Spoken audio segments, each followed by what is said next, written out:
Now I'd like to read you to the beginning of Exodus according to E. It says, Now a new king arose over Egypt who did not know Joseph, and he said to his people, Behold, the people of the sons of Israel are more and mightier than we. Come, let us deal wisely with them, or else they will multiply, and in the event of war, they will also join themselves to those who hate us, and they will fight against us and depart from our land. So he appointed over them taskmasters to afflict them with hard labor. And they built for Pharaoh a storage city, Pithom and Ramses.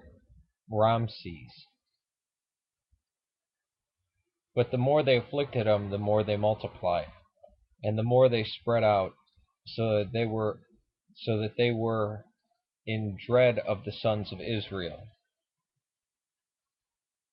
Then the king of Egypt spoke to the Hebrew midwives, one of whom named Shiphrah, the other named Puah. He said to them, he said, When you are helping the Hebrew women give birth, and see them upon the birth stool, if it is a son, you shall put him to death. If it is a daughter, then she shall live. But the midwives feared God and did not do as the king of Egypt had commanded them, but let the boys live. So the king of Israel called the midwives and said to them, Why have you done this thing, and let the boys live? And the midwives said, Pharaoh, because the Hebrew women are not like Egyptian women. They are vigorous and give birth before the midwives can get to them. So God was good to the midwives, and the people multiplied and became very mighty, because the midwives feared God, and he established his household with them. Now Moses was pasturing the flock of Jethro, his father-in-law, the priest of Midian, and he led the flock west to the side of the mountain wilderness and came to Horeb, the mountain of God. God called to him from the midst of the bush and said, Moses, Moses. And he said, Here I am. He said also, I am God, your father. Check that out. The God of Abraham, the God of Isaac, the God of Jacob. Then Moses hid his face and was afraid to look at God. Behold, behold, the cry of the sons of Israel has come to me. Furthermore, I have seen the oppression which the Egyptians are oppressing them. Therefore, come now, and I will send you to Pharaoh, so that you may bring my people, the sons of Israel, out of Egypt. But Moses said to him, Who am I that I should go before Pharaoh, that I should bring the sons of Israel out of Egypt?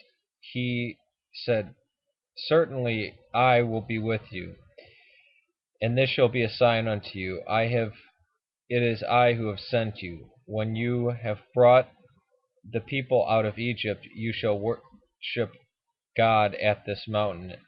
And Moses said to God, Behold, I am going to the sons of Israel, and I will say to them, Then Moses said to God, Behold, I am going to the sons of Israel, and I will say to them, The God of your fathers has sent me to you. Now they may say to me, Who is this? Or they may say to me, What is his name? What shall I say to them? And God said to them, I am who I am. He said, Thus you shall say to the sons of Israel, I am, sometimes translated the existing one, has sent you. I am has sent you. God furthermore said to Moses, Thus you shall say to the sons of Israel, The Lord God, the God of your fathers, the God of Abraham, the God of Isaac, the God of Jacob, has sent you.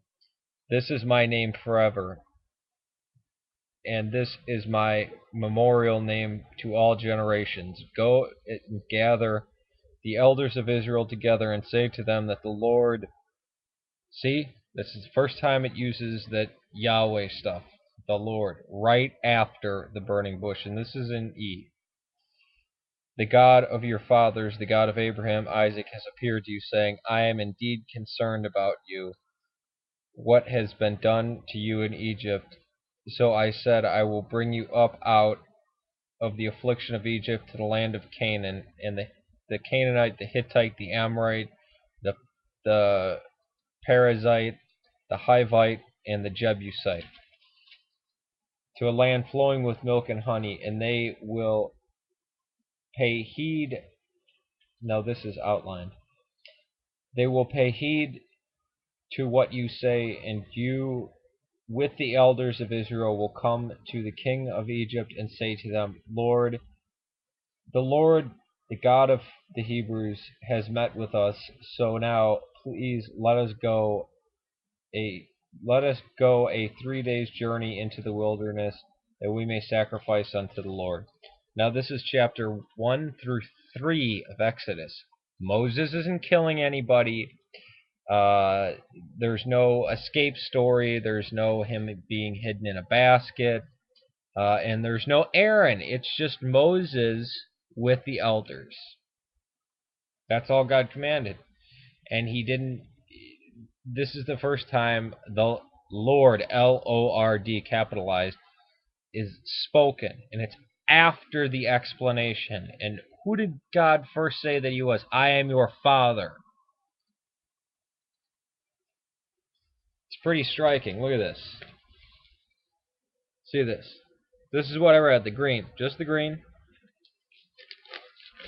And I carried it on over until the end of the chapter 3, right at the top over here. That was it. No Aaron, no weird stories. Moses happened to have been pasturing his flock, and by his